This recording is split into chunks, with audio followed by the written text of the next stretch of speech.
شروع اللہ کا نام لے کر جو بڑا مہربان نہایت رحم والا ہے۔ احمق لوگ کہیں گے کہ مسلمان جس قبلے پر پہلے سے چلے آتے تھے اب اس سے کیوں منہ پھیر بیٹھے؟ تم کہہ دو کہ مشرق اور مغرب سب اللہ ہی کا ہے، وہ جس کو چاہتا ہے سیدھے رستے پر چلاتا ہے، اور اسی طرح ہم نے تم کو امت معتدل بنایا ہے تاکہ تم لوگوں پر گواہ بنو اور پیغمبر آخر الزمان صلی اللہ علیہ وآلہ وسلم تم پر گواہ بنے۔ اور جس قبلے پر تم پہلے تھے اس کو ہم نے اس لیے مقرر کیا تھا کہ معلوم کریں کہ کون ہمارے پیغمبر کا تابع رہتا ہے اور کون الٹے پاؤں پھر جاتا ہے۔ اور یہ بات یعنی تحویل قبلہ لوگوں کو گراں معلوم ہوئی، مگر جن کو اللہ نے ہدایت بخشی ہے وہ اسے گراں نہیں سمجھتے، اور اللہ ایسا نہیں کہ تمہارے ایمان کو یوں ہی ضائع کر دے۔ اللہ تو لوگوں پر بڑا مہربان ہے، صاحب رحمت ہے۔ اے پیغمبر صلی اللہ علیہ وآلہ وسلم، ہم تمہارا آسمان کی طرف منہ اٹھانا دیکھ رہے ہیں، سو ہم تم کو اسی قبلے کی طرف جس کو تم پسند کرتے ہو منہ کرنے کا حکم دیں گے، تو اپنا منہ مسجد حرام یعنی خانہ کعبہ کی طرف پھیر لو، اور تم لوگ جہاں ہوا کرو نماز پڑھنے کے وقت اسی مسجد کی طرف منہ کر لیا کرو۔ اور جن لوگوں کو کتاب دی گئی ہے وہ خوب جانتے ہیں کہ یہ نیا قبلہ ان کے پروردگار کی طرف سے حق ہے، اور جو کام یہ لوگ کرتے ہیں اللہ ان سے بے خبر نہیں۔ اور اگر تم ان اہل کتاب کے پاس تمام نشانیاں بھی لے کر آؤ تو بھی یہ تمہارے قبلے کی پیروی نہ کریں، اور تم بھی ان کے قبلے کی پیروی کرنے والے نہیں ہو، اور ان میں سے بھی بعض کے قبلے کے پیرو نہیں۔ اور اگر تم باوجود اس کے کہ تمہارے پاس علم یعنی اللہ کا حکم آ چکا ہے ان کی خواہشوں کے پیچھے چلو گے تو ظالموں میں ہو جاؤ گے۔ جن لوگوں کو ہم نے کتاب دی ہے وہ ان پیغمبر آخر الزمان صلی اللہ علیہ وآلہ وسلم کو اس طرح پہچانتے ہیں جس طرح اپنے بیٹوں کو پہچانا کرتے ہیں، مگر ایک فریق ان میں سے سچی بات کو جان بوجھ کر چھپا رہا ہے۔ اے پیغمبر صلی اللہ علیہ وآلہ وسلم، یہ نیا قبلہ تمہارے پروردگار کی طرف سے حق ہے، تو تم ہرگز شک کرنے والوں میں نہ ہونا، اور ہر ایک شخص کے لیے ایک سمت مقرر ہے جدھر وہ عبادت کے وقت منہ کیا کرتا ہے، تو تم نیکیوں میں سبقت حاصل کرو۔ تم جہاں ہوگے اللہ تم سب کو جمع کرے گا، بے شک اللہ ہر چیز پر قادر ہے۔ اور تم جہاں سے نکلو نماز میں اپنا منہ مسجد حرام کی طرف کر لیا کرو، بے شبہ یہ تمہارے پروردگار کی طرف سے حق ہے، اور تم لوگ جو کچھ کرتے ہو اللہ اس سے بے خبر نہیں۔ اور تم جہاں سے نکلو مسجد حرام کی طرف منہ کر کے نماز پڑھا کرو، اور مسلمانوں تم جہاں ہوا کرو اسی مسجد کی طرف رخ کیا کرو۔ یہ تاکید اس لیے کی گئی ہے کہ لوگ تم کو کسی طرح کا الزام نہ دے سکیں، مگر ان میں سے جو ظالم ہیں وہ الزام دیں تو دیں، سو ان سے مت ڈرنا اور مجھی سے ڈرتے رہنا، اور یہ بھی مقصود ہے کہ میں تم کو اپنی تمام نعمتیں بخشوں، اور یہ بھی کہ تم راہ راست پر چلو۔ جس طرح من جملہ اور نعمتوں کے ہم نے تم میں تمہیں میں سے ایک رسول بھیجے ہیں جو تم کو ہماری آیتیں پڑھ پڑھ کر سناتے اور تمہیں پاک بناتے، اور کتاب یعنی قرآن اور دانائی سکھاتے ہیں، اور ایسی باتیں بتاتے ہیں جو تم پہلے نہیں جانتے تھے، سو تم مجھے یاد کیا کرو، میں تمہیں یاد کیا کروں گا، اور میرا احسان مانتے رہنا اور میری ناشکری نہ کرنا۔ اے ایمان والو، صبر اور نماز سے مدد لیا کرو، بے شک اللہ صبر کرنے والوں کے ساتھ ہے۔ اور جو لوگ اللہ کی راہ میں مارے جائیں ان کی نسبت یہ نہ کہنا کہ وہ مرے ہوئے ہیں، وہ مردہ نہیں بلکہ زندہ ہیں، لیکن تم کو شعور نہیں۔ اور ہم کسی قدر خوف اور بھوک اور مال اور جانوں اور میووں کے نقصان سے تمہاری آزمائش کریں گے، اور صبر کرنے والوں کو بشارت سنا دو کہ ان لوگوں پر جب کوئی مصیبت واقع ہوتی ہے تو کہتے ہیں کہ ہم اللہ ہی کا مال ہیں اور اسی کی طرف لوٹ کر جانے والے ہیں۔ یہی لوگ ہیں جن پر ان کے پروردگار کی عنایتیں ہیں اور خصوصی رحمت بھی ہے، اور یہی سیدھے رستے پر ہیں۔ بے شک کوہ صفا اور مروہ اللہ کی نشانیوں میں سے ہیں، تو جو شخص خانہ کعبہ کا حج یا عمرہ کرے اس پر کچھ گناہ نہیں کہ دونوں کے درمیان چکر لگائے، بلکہ یہ ایک نیک کام ہے، اور جو کوئی نیک کام کرے تو اللہ قدردان ہے، دانا ہے۔ جو لوگ ہمارے حکموں اور ہدایتوں کو جو ہم نے نازل کی ہیں کسی غرض فاسد سے چھپاتے ہیں، باوجود کہ ہم نے ان کو لوگوں کے سمجھانے کے لیے اپنی کتاب میں کھول کھول کر بیان کر دیا ہے۔ ایسوں پر اللہ اور تمام لعنت کرنے والے لعنت کرتے ہیں۔ ہاں، جو توبہ کرتے ہیں اور اپنی حالت درست کر لیتے ہیں اور احکام الہی کو صاف صاف بیان کر دیتے ہیں تو میں ان کے قصور معاف کر دیتا ہوں، اور میں بڑا معاف کرنے والا بڑا مہربان ہوں۔ جو لوگ کافر ہوئے اور کافر ہی مرے، ایسوں پر اللہ کی اور فرشتوں کی اور انسانوں کی سب کی لعنت، وہ ہمیشہ اسی لعنت میں گرفتار رہیں گے۔ ان سے نہ تو عذاب ہلکا ہی کیا جائے گا اور نہ انہیں کچھ مہلت ملے گی۔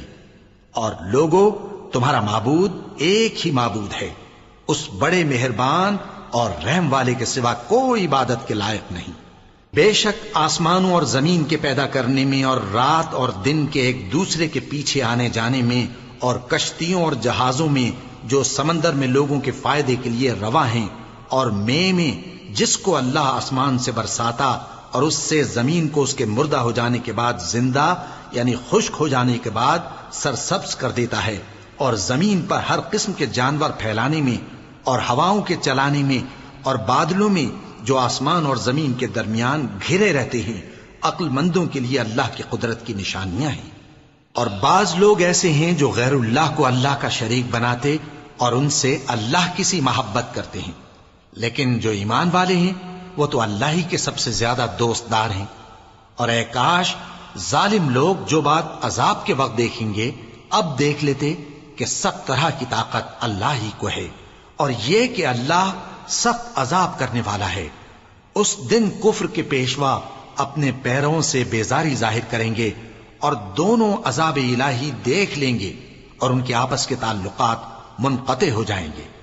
یہ حال دیکھ کر پیروی کرنے والے حسرت سے کہیں گے کہ اے کاش ہمیں پھر دنیا میں جانا نصیب ہو، تاکہ جس طرح یہ ہم سے بیزار ہو رہے ہیں اسی طرح ہم بھی ان سے بیزار ہوں۔ اس طرح اللہ ان کے اعمال حسرت بنا کر دکھائے گا اور وہ دوزخ سے نکل نہیں سکیں گے۔ لوگوں، جو چیزیں زمین میں حلال طیب ہیں وہ کھاؤ، اور شیطان کے قدموں پر نہ چلو، وہ تمہارا کھلا دشمن ہے۔ وہ تو تم کو برائی اور بے حیائی ہی کے کام کرنے کو کہتا ہے، اور یہ بھی کہ اللہ کی نسبت ایسی باتیں کہو جن کا تمہیں کچھ بھی علم نہیں۔ اور جب ان لوگوں سے کہا جاتا ہے کہ جو کتاب اللہ نے نازل فرمائی ہے اس کی پیروی کرو، تو کہتے ہیں نہیں، بلکہ ہم تو اسی چیز کی پیروی کریں گے جس پر ہم نے اپنے باپ دادا کو پایا۔ بھلا اگرچہ ان کے باپ دادا نہ کچھ سمجھتے ہوں اور نہ سیدھے رستے پر ہوں، تب بھی وہ انہی کی تقلید کیے جائیں گے۔ جو لوگ کافر ہیں ان کی مثال اس شخص کی سی ہے جو کسی ایسی چیز کو آواز دے جو پکار اور آواز کے سوا کچھ سن نہ سکے۔ یہ بہرے ہیں، گونگے ہیں، اندھے ہیں کہ کچھ سمجھ ہی نہیں سکتے۔ اے اہل ایمان، جو پاکیزہ چیزیں ہم نے تم کو عطا فرمائی ہیں ان کو کھاؤ، اور اگر اللہ ہی کے بندے ہو تو اس کی نعمتوں کا شکر بھی ادا کرو۔ اس نے تو تم پر بس مرا ہوا جانور اور لہو اور سور کا گوشت اور جس چیز پر اللہ کے سوا کسی اور کا نام پکارا جائے حرام کر دیا ہے۔ ہاں، جو مجبور ہو جائے بشرطے کہ اللہ کی نافرمانی نہ کرے اور حد ضرورت سے باہر نہ نکل جائے، اس پر کچھ گناہ نہیں۔ بے شک اللہ بخشنے والا ہے، رحم کرنے والا ہے۔ جو لوگ اللہ کی کتاب سے ان آیتوں اور ہدایتوں کو جو اس نے نازل فرمائی ہیں چھپاتے اور ان کے بدلے تھوڑی سی قیمت یعنی دنیاوی منفعت حاصل کرتے ہیں، وہ اپنے پیٹوں میں محض آگ بھرتے ہیں۔ ایسے لوگوں سے اللہ قیامت کے دن نہ کلام کرے گا اور نہ ان کو گناہوں سے پاک کرے گا، اور ان کے لیے دکھ دینے والا عذاب ہے۔ یہ وہ لوگ ہیں جنہوں نے ہدایت چھوڑ کر گمراہی اور بخشش چھوڑ کر عذاب خرید لیا۔ یہ آتش جہنم کی کیسی برداشت کرنے والے ہیں۔ یہ اس لیے کہ اللہ نے کتاب سچائی کے ساتھ نازل فرمائی، اور جن لوگوں نے اس کتاب میں اختلاف کیا وہ ضد میں آ کر نیکی سے دور ہو گئے ہیں۔ نیکی یہی نہیں کہ تم مشرق و مغرب کو قبلہ سمجھ کر ان کی طرف منہ کر لو، بلکہ نیکی یہ ہے کہ لوگ اللہ پر اور روز آخر پر اور فرشتوں پر اور اللہ کی کتاب پر اور پیغمبروں پر ایمان لائیں، اور مال باوجود عزیز رکھنے کے رشتہ داروں اور یتیموں اور محتاجوں اور مسافروں اور مانگنے والوں کو دیں، اور گردنوں کے چھڑانے میں خرچ کریں، اور نماز پڑھیں اور زکوٰۃ دیں، اور جب عہد کر لیں تو اس کو پورا کریں، اور سختی اور تکلیف میں اور جنگ کے وقت ثابت قدم رہیں۔ یہی لوگ ہیں جو ایمان میں سچے ہیں، اور یہی ہیں جو اللہ سے ڈرنے والے ہیں۔ مومنوں، تم کو مقتولوں کے بارے میں قصاص یعنی خون کے بدلے خون کا حکم دیا جاتا ہے، اس طرح پر کہ آزاد کے بدلے آزاد مارا جائے، اور غلام کے بدلے غلام، اور عورت کے بدلے عورت۔ اور اگر قاتل کو اس کے مقتول بھائی کے قصاص میں سے کچھ معاف کر دیا جائے تو وارث مقتول کو پسندیدہ طریق سے قرارداد کی پیروی یعنی مطالبہ خون بہا کرنا اور قاتل کو خوشخوئی کے ساتھ ادا کرنا چاہیے۔ یہ تمہارے پروردگار کی طرف سے تمہارے لیے آسانی اور مہربانی ہے۔ اب جو اس کے بعد زیادتی کرے اس کے لیے دکھ کا عذاب ہے۔ اور اے اہل عقل، حکم قصاص میں تمہاری زندگانی ہے کہ تم قتل و خونریزی سے بچو۔ تم پر فرض کیا جاتا ہے کہ جب تم میں سے کسی کو موت کا وقت آ جائے تو اگر وہ کچھ مال چھوڑ جانے والا ہو تو ماں باپ اور رشتہ داروں کے لیے دستور کے مطابق وصیت کر جائے۔ اللہ سے ڈرنے والوں پر یہ ایک حق ہے۔ پھر جو شخص وصیت کو سننے کے بعد اس کو بدل ڈالے تو اس کے بدلنے کا گناہ انہی لوگوں پر ہے جو اس کو بدلیں، اور بے شک اللہ سنتا جانتا ہے۔ اب اگر کسی کو وصیت کرنے والے کی طرف سے کسی وارث کی طرفداری یا حق تلفی کا اندیشہ ہو تو اگر وہ وصیت کو بدل کر وارثوں میں صلح کرا دے تو اس پر کچھ گناہ نہیں، بے شک اللہ بخشنے والا ہے، رحم والا ہے۔ مومنوں، تم پر روزے فرض کیے گئے ہیں جس طرح تم سے پہلے لوگوں پر فرض کیے گئے تھے تاکہ تم پرہیزگار بنو۔ روزوں کے دن گنتی کے چند روز ہیں، تو جو شخص تم میں سے بیمار ہو یا سفر میں ہو تو دوسرے دنوں میں روزوں کا شمار پورا کر لے۔ اور جو لوگ روزہ رکھنے کی طاقت رکھیں لیکن رکھیں نہیں، وہ روزے کے بدلے محتاج کو کھانا کھلا دیں۔ اور جو کوئی اپنی مرضی سے زیادہ نیکی کرے تو اس کے حق میں زیادہ اچھا ہے، اور اگر سمجھو تو روزہ رکھنا ہی تمہارے حق میں بہتر ہے۔ روزوں کا مہینہ رمضان کا مہینہ ہے جس میں قرآن اول نازل ہوا، جو لوگوں کا رہنما ہے اور جس میں ہدایت کی کھلی نشانیاں ہیں اور جو حق و باطل کو الگ الگ کرنے والا ہے۔ تو جو کوئی تم میں سے اس مہینے میں موجود ہو چاہیے کہ پورے مہینے کے روزے رکھے، اور جو بیمار ہو یا سفر میں ہو تو دوسرے دنوں میں روزے رکھ کر ان کا شمار پورا کر لے۔ اللہ تمہارے حق میں آسانی چاہتا ہے اور سختی نہیں چاہتا، اور یہ آسانی کا حکم اس لیے دیا گیا ہے کہ تم روزوں کا شمار پورا کر لو، اور اس احسان کے بدلے کہ اللہ نے تم کو ہدایت بخشی ہے تم اس کو بزرگی سے یاد کرو اور اس کا شکر کرو۔ اور اے پیغمبر، جب تم سے میرے بندے میرے بارے میں دریافت کریں تو انہیں معلوم ہو کہ میں تو تمہارے پاس ہی ہوں۔ جب کوئی پکارنے والا مجھے پکارتا ہے تو میں اس کی دعا قبول کرتا ہوں۔ تو ان کو چاہیے کہ میرے حکموں کو مانیں اور مجھ پر ایمان رکھیں تاکہ نیک رستہ پائیں۔ روزوں کی راتوں میں تمہارے لیے اپنی عورتوں کے پاس جانا جائز کر دیا گیا ہے، وہ تمہاری پوشاک ہیں اور تم ان کی پوشاک ہو۔ اللہ کو معلوم ہے کہ تم ان کے پاس جانے سے اپنے حق میں خیانت کرتے تھے، سو اس نے تم پر مہربانی کی اور تمہاری حرکات سے درگزر فرمائی، تو اب تم کو اختیار ہے کہ ان سے مباشرت کرو۔ اور اللہ نے جو چیز تمہارے لیے لکھ رکھی ہے یعنی اولاد، اس کو اللہ سے طلب کرو اور کھاؤ اور پیو، یہاں تک کہ صبح کی سفید دھاری رات کی سیاہ دھاری سے الگ نظر آنے لگے۔ پھر روزہ رکھ کر رات تک پورا کرو، اور جب تم مسجدوں میں اعتکاف بیٹھتے ہو تو ان سے مباشرت نہ کرو، یہ اللہ کی حدیں ہیں، ان کے پاس نہ جانا۔ اسی طرح اللہ اپنی آیتیں لوگوں کے سمجھانے کے لیے کھول کھول کر بیان فرماتا ہے تاکہ وہ پرہیزگار بنے، اور آپس میں ایک دوسرے کا مال ناحق نہ کھاؤ اور نہ اس کو رشوتاً حاکموں کے پاس پہنچاؤ تاکہ لوگوں کے مال کا کچھ حصہ ناجائز طور پر کھا جاؤ، اور اسے تم جانتے بھی ہو۔ اے پیغمبر، لوگ تم سے نئے چاند کے بارے میں دریافت کرتے ہیں کہ گھٹتا بڑھتا کیوں ہے۔ کہہ دو کہ وہ لوگوں کے کاموں کی میعادیں اور حج کے وقت معلوم ہونے کا ذریعہ ہے، اور نیکی اس بات میں نہیں کہ احرام کی حالت میں گھروں میں ان کے پچھواڑے کی طرف سے آؤ، بلکہ نیکوکار وہ ہے جو پرہیزگار ہو، اور گھروں میں ان کے دروازوں سے آیا کرو اور اللہ سے ڈرتے رہو تاکہ کامیاب ہو جاؤ۔ اور جو لوگ تم سے لڑتے ہیں تم بھی اللہ کی راہ میں ان سے لڑو، مگر زیادتی نہ کرنا، کہ اللہ زیادتی کرنے والوں کو دوست نہیں رکھتا۔ اور ان کو جہاں پاؤ قتل کر دو، اور جہاں سے انہوں نے تم کو نکالا ہے یعنی مکے سے، وہاں سے تم بھی ان کو نکال دو۔ اور دین سے گمراہ کرنے کا فساد قتل و خونریزی سے کہیں بڑھ کر ہے۔ اور جب تک وہ تم سے مسجد حرام یعنی خانہ کعبہ کے پاس نہ لڑیں تم بھی وہاں ان سے نہ لڑنا۔ ہاں اگر وہ تم سے لڑیں تو تم ان کو قتل کر ڈالو، کافروں کی یہی سزا ہے۔ پھر اگر وہ باز آ جائیں تو اللہ بخشنے والا ہے، رحم کرنے والا ہے۔ اور ان سے اس وقت تک لڑتے رہنا کہ فساد نابود ہو جائے اور ملک میں اللہ ہی کا دین غالب ہو جائے۔ پھر اگر وہ فساد سے باز آ جائیں تو ظالموں کے سوا کسی پر زیادتی نہیں کرنی چاہیے۔ ادب کا مہینہ ادب کے مہینے کے مقابل ہے، اور ادب کی چیزیں ایک دوسرے کا بدلہ ہیں۔ پس اگر کوئی تم پر زیادتی کرے تو جیسی زیادتی وہ تم پر کرے ویسی ہی تم اس پر کرو، اور اللہ سے ڈرتے رہو اور جان رکھو کہ اللہ ڈرنے والوں کے ساتھ ہے۔ اور اللہ کی راہ میں مال خرچ کرو اور اپنے آپ کو ہلاکت میں نہ ڈالو، اور نیکی کرو، بے شک اللہ نیکی کرنے والوں کو دوست رکھتا ہے۔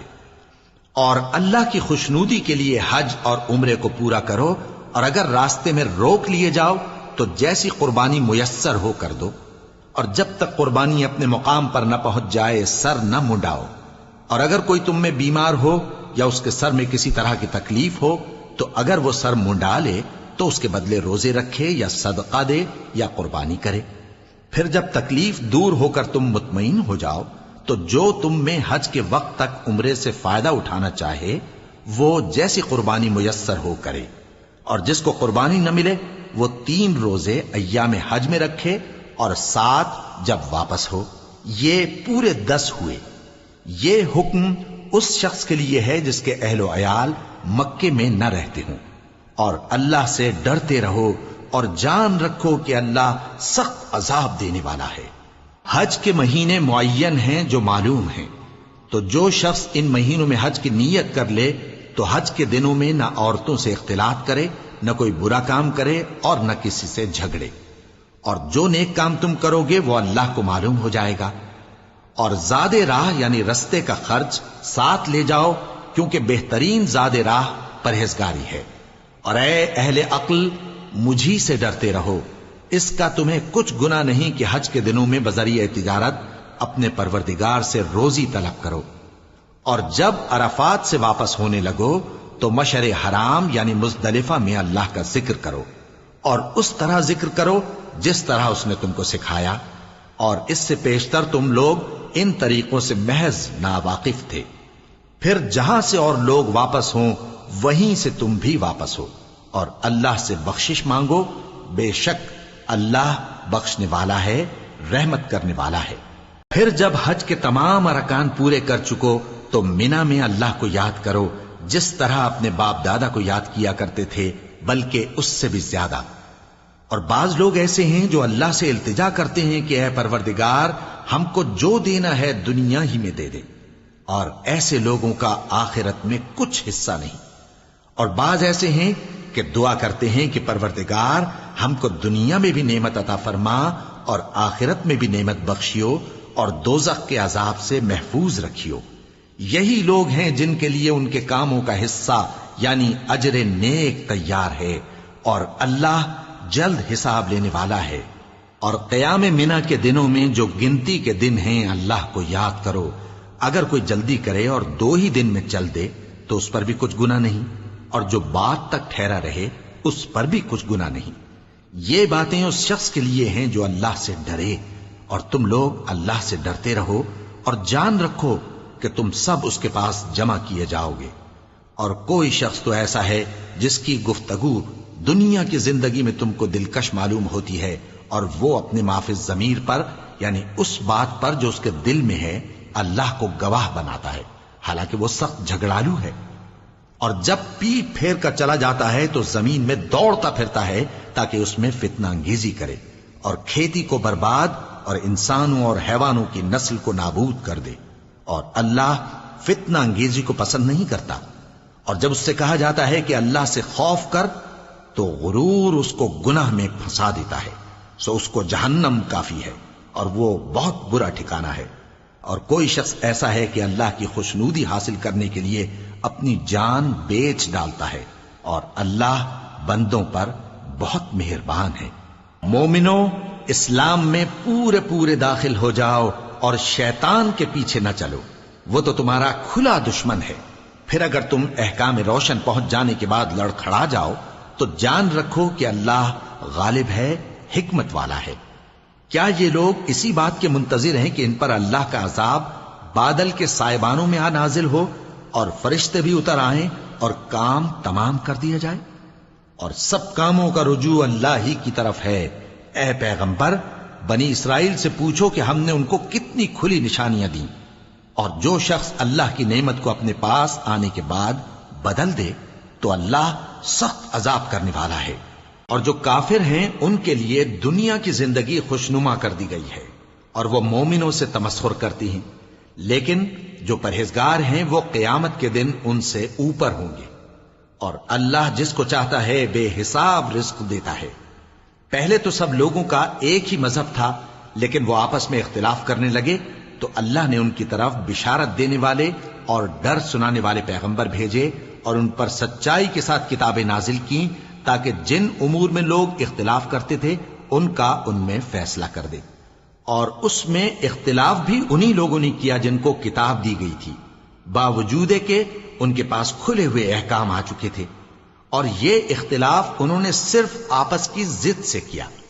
تو جس امر حق میں وہ اختلاف کرتے تھے اللہ نے اپنی مہربانی سے مومنوں کو اس کی راہ دکھا دی، اور اللہ جس کو چاہتا ہے سیدھا رستہ دکھا دیتا ہے۔ کیا تم یہ خیال کرتے ہو کہ یوں ہی بہشت میں داخل ہو جاؤ گے، اور ابھی تم کو پہلے لوگوں کی سی مشکلیں تو پیش آئی ہی نہیں؟ ان کو بڑی بڑی سختیاں اور تکلیفیں پہنچیں، اور وہ صعوبتوں میں ہلا ہلا دیے گئے، یہاں تک کہ پیغمبر اور مومن لوگ جو ان کے ساتھ تھے سب پکار اٹھے کہ کب اللہ کی مدد آئے گی۔ دیکھو اللہ کی مدد عنقریب آیا چاہتی ہے۔ اے نبی، لوگ تم سے پوچھتے ہیں کہ اللہ کی راہ میں کس طرح کا مال خرچ کریں۔ کہہ دو کہ جو چاہو خرچ کرو، لیکن جو مال خرچ کرنا چاہو وہ درجہ بدرجہ اہل استحقاق یعنی ماں باپ کو اور قریب کے رشتہ داروں کو اور یتیموں کو اور محتاجوں کو اور مسافروں کو سب کو دو، اور جو بھلائی تم کرو گے اللہ اس کو جانتا ہے۔ مسلمانوں، تم پر اللہ کے رستے میں لڑنا فرض کر دیا گیا ہے، اور وہ تمہیں ناگوار تو ہوگا، مگر عجب نہیں کہ ایک چیز تم کو بری لگے اور وہ تمہارے حق میں بھلی ہو، اور عجب نہیں کہ ایک چیز تم کو بھلی لگے اور وہ تمہارے لیے مضر ہو۔ اور ان باتوں کو اللہ ہی بہتر جانتا ہے اور تم نہیں جانتے۔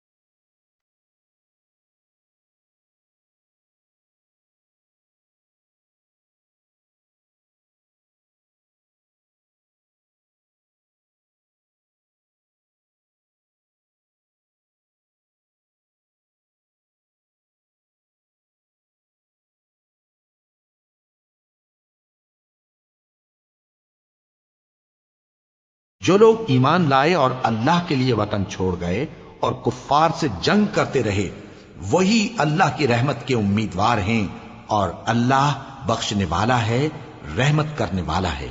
اے پیغمبر، لوگ تم سے شراب اور جوئے کا حکم دریافت کرتے ہیں، کہہ دو کہ ان میں گناہ بڑے ہیں اور لوگوں کے لیے کچھ فائدے بھی ہیں، مگر ان کے گناہ فائدوں سے کہیں زیادہ ہیں۔ اور یہ بھی تم سے پوچھتے ہیں کہ اللہ کی راہ میں کون سا مال خرچ کریں، کہہ دو کہ جو ضرورت سے زیادہ ہو۔ اس طرح اللہ تمہارے لیے اپنے احکام کھول کھول کر بیان فرماتا ہے تاکہ تم سوچو، یعنی دنیا اور آخرت کی باتوں میں غور کرو۔ اور تم سے یتیموں کے بارے میں بھی دریافت کرتے ہیں، کہہ دو کہ ان کی حالت کی اصلاح بہت اچھا کام ہے، اور اگر تم ان سے مل جل کر رہنا یعنی خرچ اکٹھا رکھنا چاہو تو وہ تمہارے بھائی ہیں، اور اللہ خوب جانتا ہے کہ خرابی کرنے والا کون ہے اور اصلاح کرنے والا کون۔ اور اگر اللہ چاہتا تو تم کو تکلیف میں ڈال دیتا، بے شک اللہ غالب ہے، حکمت والا ہے۔ اور مومنوں مشرک عورتوں سے جب تک وہ ایمان نہ لائیں نکاح نہ کرنا، کیونکہ مشرک عورت خواہ تم کو کیسی ہی بھلی لگے اس سے مومن لونڈی بہتر ہے۔ اور اسی طرح مشرک مرد جب تک ایمان نہ لائیں مومن عورتوں کو ان کی زوجیت میں نہ دینا، کیونکہ مشرک مرد سے خواہ وہ تم کو کیسا ہی بھلا لگے مومن غلام بہتر ہے۔ یہ مشرک لوگوں کو دوزخ کی طرف بلاتے ہیں، اور اللہ اپنی مہربانی سے بہشت اور بخشش کی طرف بلاتا ہے، اور اپنے حکم لوگوں سے کھول کھول کر بیان کرتا ہے تاکہ نصیحت حاصل کریں۔ اور تم سے حیض کے بارے میں دریافت کرتے ہیں، کہہ دو وہ تو نجاست ہے، سو ایام حیض میں عورتوں سے کنارہ کش رہو، اور جب تک وہ پاک نہ ہو جائیں ان سے مقاربت نہ کرو۔ ہاں جب وہ پاک ہو جائیں تو جس طریق سے اللہ نے تمہیں ارشاد فرمایا ہے ان کے پاس جاؤ، کچھ شک نہیں کہ اللہ توبہ کرنے والوں اور پاک صاف رہنے والوں کو دوست رکھتا ہے۔ تمہاری عورتیں تمہاری کھیتی ہیں، تو اپنی کھیتی میں جس طرح چاہو جاؤ، اور اپنے لیے نیک عمل آگے بھیجو، اور اللہ سے ڈرتے رہو، اور جان رکھو کہ ایک دن تمہیں اس کے روبرو حاضر ہونا ہے۔ اور اے پیغمبر ایمان والوں کو بشارت سنا دو، اور اللہ کے نام کو اس بات کا ہیلا نہ بنانا کہ اس کی قسمیں کھا کھا کر سلوک کرنے اور پرہیزگاری کرنے اور لوگوں میں صلح و سازگاری کرانے سے رک جاؤ، اور اللہ سب کچھ سنتا ہے، جانتا ہے۔ اللہ تمہاری لغو قسموں پر تم سے مواخذہ نہیں کرے گا، لیکن جو قسمیں تم قصد دلی سے کھاؤ گے ان پر مواخذہ کرے گا، اور اللہ بخشنے والا ہے، بردبار ہے۔ جو لوگ اپنی عورتوں کے پاس جانے کی قسم کھا لیں ان کو 4 مہینے تک انتظار کرنا چاہیے۔ اگر اس عرصے میں قسم سے رجوع کر لیں تو اللہ بخشنے والا ہے، مہربان ہے۔ اور اگر طلاق کا ارادہ کر لیں تو بھی اللہ سنتا ہے، جانتا ہے۔ اور طلاق والی عورتیں 3 حیض تک اپنے تئیں روکے رہیں، اور اگر وہ اللہ اور روز قیامت پر ایمان رکھتی ہیں تو ان کو جائز نہیں کہ اللہ نے جو کچھ ان کے شکم میں پیدا کیا ہے اس کو چھپائیں۔ اور ان کے خاوند اگر پھر موافقت چاہیں تو اس مدت میں وہ ان کو اپنی زوجیت میں لے لینے کے زیادہ حقدار ہیں۔ اور عورتوں کا حق مردوں پر ویسا ہی ہے جیسے دستور کے مطابق مردوں کا حق عورتوں پر ہے، البتہ مردوں کو عورتوں پر 1 درجہ فضیلت ہے، اور اللہ غالب ہے، صاحب حکمت ہے۔ طلاق صرف 2 بار ہے، یعنی جب 2 دفعہ طلاق دے دی جائے تو پھر عورتوں کو یا تو بطریق شائستہ نکاح میں رہنے دینا ہے یا بھلائی کے ساتھ چھوڑ دینا۔ اور یہ جائز نہیں کہ جو مہر تم ان کو دے چکے ہو اس میں سے کچھ واپس لے لو۔ ہاں اگر زن و شوہر کو خوف ہو کہ وہ اللہ کی حدوں کو قائم نہیں رکھ سکیں گے تو اگر عورت خاوند کے ہاتھ سے رہائی پانے کے بدلے میں کچھ دے ڈالے تو دونوں پر کچھ گناہ نہیں۔ یہ اللہ کی مقرر کی ہوئی حدیں ہیں، ان سے باہر نہ نکلنا، اور جو لوگ اللہ کی حدوں سے باہر نکل جائیں گے وہ گناہگار ہوں گے۔ پھر اگر شوہر 2 طلاقوں کے بعد تیسری طلاق عورت کو دے دے تو اس کے بعد جب تک عورت کسی دوسرے شخص سے نکاح نہ کر لے اس پہلے شوہر پر حلال نہ ہوگی۔ ہاں اگر دوسرا خاوند بھی طلاق دے دے اور عورت اور پہلا خاوند پھر ایک دوسرے کی طرف رجوع کر لیں تو ان پر کچھ گناہ نہیں، بشرطے کہ دونوں یقین کریں کہ اللہ کی حدوں کو قائم رکھ سکیں گے، اور یہ اللہ کی حدیں ہیں، ان کو وہ ان لوگوں کے لیے بیان فرماتا ہے جو علم رکھتے ہیں۔ اور جب تم عورتوں کو 2 دفعہ طلاق دے چکو اور ان کی عدت پوری ہو جائے تو انہیں یا تو حسن سلوک سے نکاح میں رہنے دو یا بطریق شائستہ رخصت کر دو، اور اس نیت سے ان کو نکاح میں نہ رہنے دینا چاہیے کہ انہیں تکلیف دو اور ان پر زیادتی کرو، اور جو ایسا کرے گا وہ اپنا ہی نقصان کرے گا۔ اور اللہ کے احکام کو ہنسی اور کھیل نہ بناؤ، اور اللہ نے تم کو جو نعمتیں بخشی ہیں اور تم پر جو کتاب اور دانائی کی باتیں نازل کی ہیں جن سے وہ تمہیں نصیحت فرماتا ہے ان کو یاد کرو، اور اللہ سے ڈرتے رہو، اور جان رکھو کہ اللہ ہر چیز سے واقف ہے۔ اور جب تم عورتوں کو طلاق دے چکو اور ان کی عدت پوری ہو جائے تو ان کو اپنے شوہروں کے ساتھ جب وہ آپس میں جائز طور پر راضی ہو جائیں نکاح کرنے سے مت روکو۔ اس حکم سے اس شخص کو نصیحت کی جاتی ہے جو تم میں اللہ اور روز آخر پر یقین رکھتا ہے، یہ تمہارے لیے نہایت خوب اور بہت پاکیزگی کی بات ہے، اور اللہ جانتا ہے اور تم نہیں جانتے۔ اور مائیں اپنے بچوں کو پورے 2 سال دودھ پلائیں، یہ حکم اس شخص کے لیے ہے جو پوری مدت تک دودھ پلوانا چاہے، اور دودھ پلانے والی ماؤں کا کھانا اور کپڑا دستور کے مطابق باپ کے ذمے ہوگا۔ کسی شخص کو اس کی طاقت سے زیادہ تکلیف نہیں دی جاتی، تو یاد رکھو کہ نہ تو ماں کو اس کے بچے کے سبب نقصان پہنچایا جائے اور نہ باپ کو اس کی اولاد کی وجہ سے نقصان پہنچایا جائے، اور اسی طرح نان و نفقہ بچے کے وارث کے ذمے ہے۔ اور اگر دونوں یعنی ماں باپ آپس کی رضامندی اور صلاح سے بچے کا دودھ چھڑانا چاہیں تو ان پر کچھ گناہ نہیں، اور اگر تم اپنی اولاد کو دودھ پلوانا چاہو تو تم پر کچھ گناہ نہیں، بشرطے کہ تم دودھ پلانے والیوں کو دستور کے مطابق ان کا حق جو تم نے دینا کیا تھا دے دو، اور اللہ سے ڈرتے رہو اور جان رکھو کہ جو کچھ تم کرتے ہو اللہ اس کو دیکھ رہا ہے۔ اور جو لوگ تم میں سے مر جائیں اور عورتیں چھوڑ جائیں تو وہ عورتیں 4 مہینے اور 10 دن اپنے آپ کو روکے رہیں، اور جب یہ عدت پوری کر چکیں اور اپنے حق میں پسندیدہ کام یعنی نکاح کر لیں تو تم پر کچھ گناہ نہیں، اور اللہ تمہارے سب کاموں سے واقف ہے۔ اگر تم اشارے کنائے میں عورتوں کو نکاح کا پیغام بھیجو یا نکاح کی خواہش کو اپنے دلوں میں مخفی رکھو تو تم پر کچھ گناہ نہیں۔ اللہ کو معلوم ہے کہ تم ان سے نکاح کا ذکر کرو گے، مگر ایام عدت میں اس کے سوا کے دستور کے مطابق کوئی بات کہہ دو، پوشیدہ طور پر ان سے قول و قرار نہ کرنا، اور جب تک عدت پوری نہ ہو لے نکاح کا پختہ ارادہ نہ کرنا، اور جان رکھو کہ جو کچھ تمہارے دلوں میں ہے اللہ کو سب معلوم ہے، تو اس سے ڈرتے رہو اور جان رکھو کہ اللہ بخشنے والا ہے، حلم والا ہے۔ اور اگر تم عورتوں کو ان کے پاس جانے یا ان کا مہر مقرر کرنے سے پہلے طلاق دے دو تو تم پر کچھ گناہ نہیں، ہاں ان کو دستور کے مطابق کچھ خرچ ضرور دو، یعنی مقدور والا اپنے مقدور کے مطابق دے اور تنگ دست اپنی حیثیت کے مطابق۔ نیک لوگوں پر یہ ایک طرح کا حق ہے۔ اور اگر تم عورتوں کو ان کے پاس جانے سے پہلے طلاق دے دو لیکن مہر مقرر کر چکے ہو تو آدھا مہر دینا ہوگا۔ ہاں اگر عورتیں مہر بخش دیں یا مرد جن کے ہاتھ میں عقد نکاح ہے اپنا حق چھوڑ دیں اور پورا مہر دے دیں تو ان کو اختیار ہے۔ اور اگر تم مرد لوگ ہی اپنا حق چھوڑ دو تو یہ پرہیزگاری کی بات ہے، اور آپس میں بھلائی کرنے کو فراموش نہ کرنا۔ کچھ شک نہیں کہ اللہ تمہارے سب کاموں کو دیکھ رہا ہے۔ مسلمانوں، سب نمازیں خصوصاً بیچ کی نماز یعنی نماز عصر پورے اہتمام کے ساتھ ادا کرتے رہو اور اللہ کے آگے ادب سے کھڑے رہا کرو۔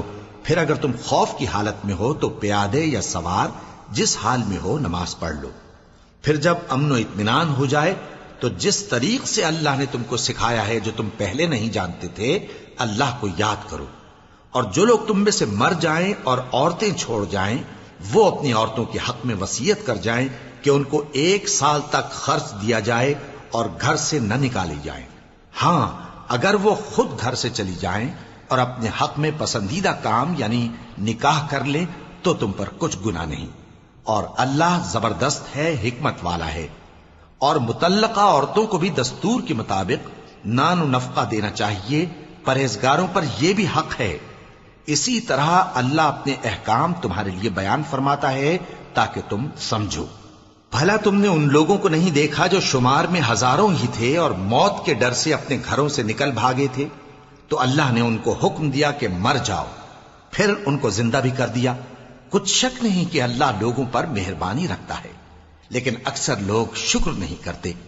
اور مسلمانوں، اللہ کی راہ میں جہاد کرو اور جان رکھو کہ اللہ سب کچھ سنتا ہے، سب کچھ جانتا ہے۔ کون ہے کہ اللہ کو قرض حسنہ دے کہ وہ اس کے بدلے اس کو کئی گنا زیادہ دے گا، اور اللہ ہی روزی کو تنگ کرتا اور وہی اسے کشادہ کرتا ہے، اور تم اسی کی طرف لوٹ کر جاؤ گے۔ بھلا تم نے بنی اسرائیل کی ایک جماعت کو نہیں دیکھا جس نے موسیٰ کے بعد اپنے پیغمبر سے کہا کہ آپ ہمارے لیے ایک بادشاہ مقرر کر دیں تاکہ ہم اللہ کی راہ میں جہاد کریں؟ پیغمبر نے کہا کہ اگر تم کو جہاد کا حکم دیا جائے تو ایسا تو نہیں کہ لڑنے سے پہلو تہی کرو؟ وہ کہنے لگے کہ ہم اللہ کی راہ میں کیوں نہ لڑیں گے جبکہ ہم وطن سے خارج اور بال بچوں سے جدا کر دیے گئے۔ پھر جب ان کو جہاد کا حکم دیا گیا تو چند اشخاص کے سوا سب پھر گئے، اور اللہ ظالموں سے خوب واقف ہے۔